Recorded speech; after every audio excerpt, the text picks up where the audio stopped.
See, if you're already in the retirement season, what it means is that the resources you have, you cannot apply to high-risk investments. You can't.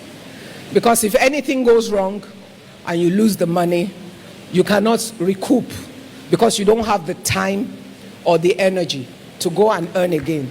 If a 30-year-old, a 40-year-old loses money, they still have time to try and recover. So that tells you the risk profile of your investment will be different. All right? So all this MMM thing they do, please do not carry your, Yoruba people say, "Nton wafa." Too many people have found the ofo of it because they're looking for quick money. Trust me, it is impossible for those things to work. I can analyze it for you, but we don't have the time. It's absolutely impossible. There is no economic model that allows it to happen, except something wrong is being done somewhere. The last people are paying for the first set of people. Somewhere along the line, everything is going to crash. So that's not what we're talking about. So do not take high-risk investments. Now, if people come and meet you, and they are professionals who go and look for retirees in order to take from them their retirement money. But because of the naivety of a lot of people, because they don't even understand how money works, they fall prey to it.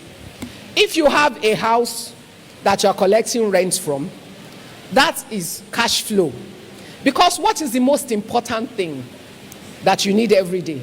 Is cash flow. Where does cash flow come from?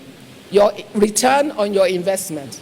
So if you have houses that you build to rent out, that's rental income is cash flow. Sometimes landlords want 3 years rent. It's actually not wise because you are punishing yourself. Because if you have the 3 years rent and life happens and people know you have it, other people will plan for your money.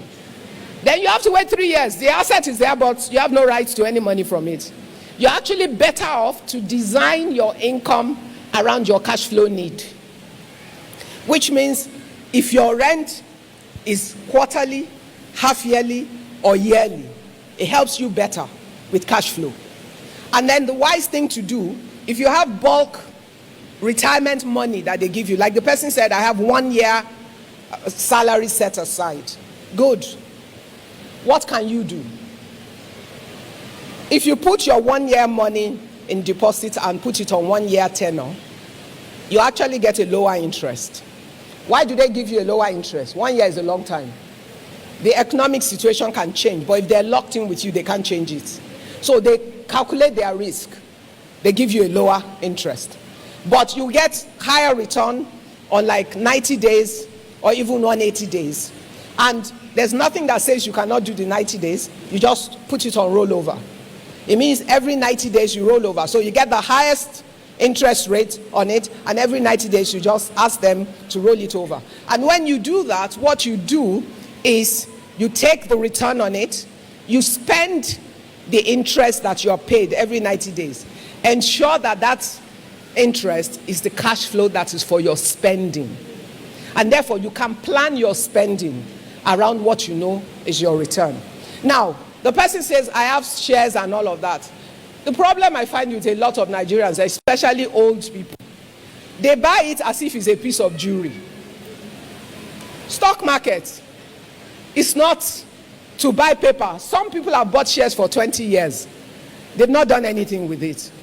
Frankly, it's a tradable asset.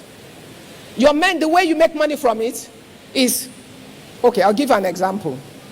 So last year, when all the banks started fundraising, somebody bought some shares of one bank. And as those shares got to a point, it was clear that dividend was going to come. But the person who understands the stock market knew that this particular bank doesn't have much room to grow anymore in terms of the value of their shares because it was already overpriced.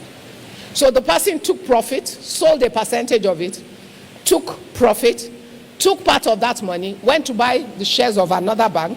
Why? Because that bank had more room to grow, but it was also within the window. There's like a 90 days window within which if you already own the shares, you will partake in their dividend for that year.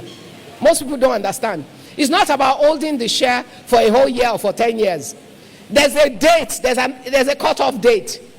If you have shares by that date, you will take dividend no matter what. So the person said, okay, sell this portion, go and buy, take profit, go and buy this number of shares from that other bank. And now that it's dividend season, you get dividend from 2 banks rather than from 1, and you also get capital gain because the share has increased in value, which allows you to be able to sell and take profit. The general practice with the shares is you consider what is a safe value return on your shares.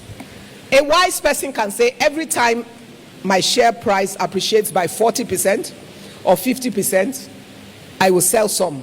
I will sell a percentage, enough to recover my original investment. I will now leave the remaining in it. So even if that share crashes, I haven't lost anything, because I've recovered my original investment and some profit. And then you take the profits, it can meet your cash flow and all of those things. There are also some other options. For someone that is much older, you're looking for low risk investment.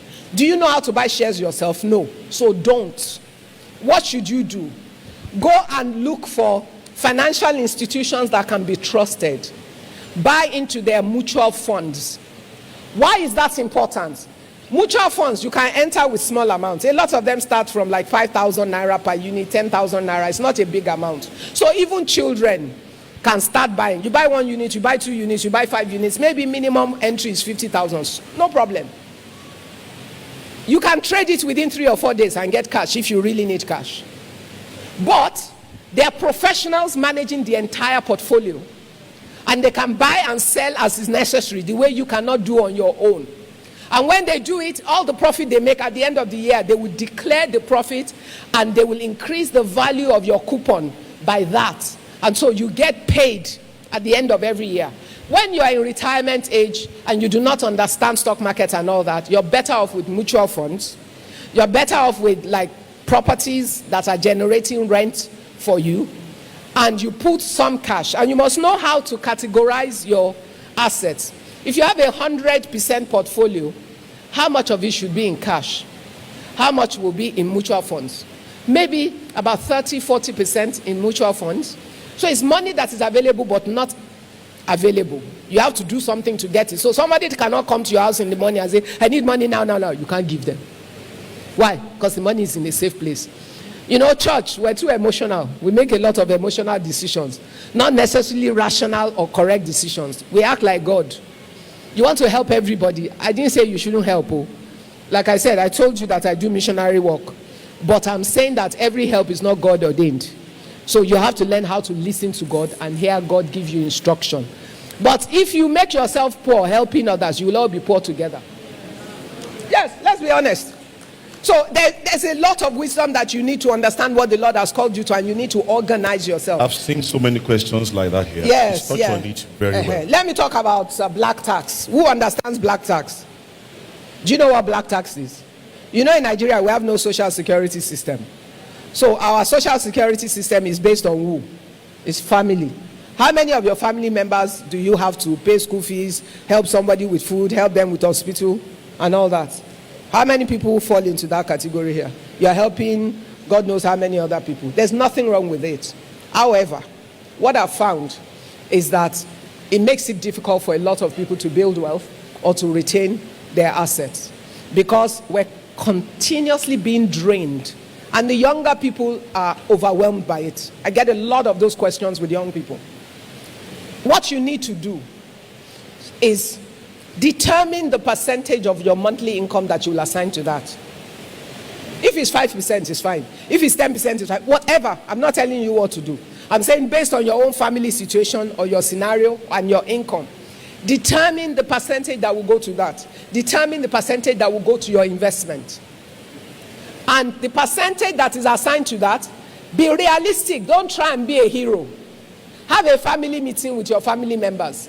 Explain to them that, look, from what I earn and the expenses I need to meet to go to work and to do other things, you don't even have to tell them I'm saving for building wealth, because then they will tell you that they haven't eaten, you are building wealth. from what I'm earning, I can only afford this much to give. So please don't ask me for more than I can afford. But let's agree together how we will apply this one.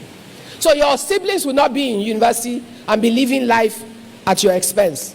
They will understand what you can help with. Your cousin will not plan a 5 million naira wedding when it only has 500,000. And my uncle is working. He will give me 2 million. He doesn't know if you have 2 million available. Do you understand what I'm saying? So older people, take lower risk investments. Learn, if you can't manage it yourself, look for products that allow professionals to manage and keep your money safe. Find cash flow assets. Properties are cash flow. Mutual funds are cash flow assets because you will get regular return. And then think of what you have.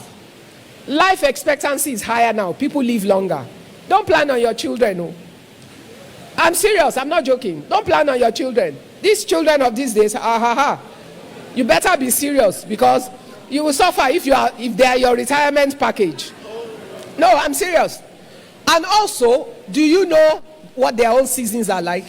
Because sometimes they want to do, but they're not in a place where they can yet. And if they're not in a place where they can do yet, why are you going to put them under pressure? This morning, I saw a clip on my phone. A mother and a daughter were walking. And somebody ran to them, 2 guys. And the guy said, if the woman lets her daughter kiss the boy, he would, who saw it? He will give them 100,000. And the mother said, are you sure? Blah, blah, blah. Then she told her daughter, kiss him now. The girl said, Mommy, what are you saying? I don't know the guy before. I should kiss a man just because he's going to give us 100,000. She harassed and harassed that girl. She stood her ground. I'm so proud of her. But I'm just telling you, when you have systems around you that don't work, sometimes even the things that you yourself know is wrong, you will feel that you're pressured to do. So let's plan better so we can have a better life. Yes.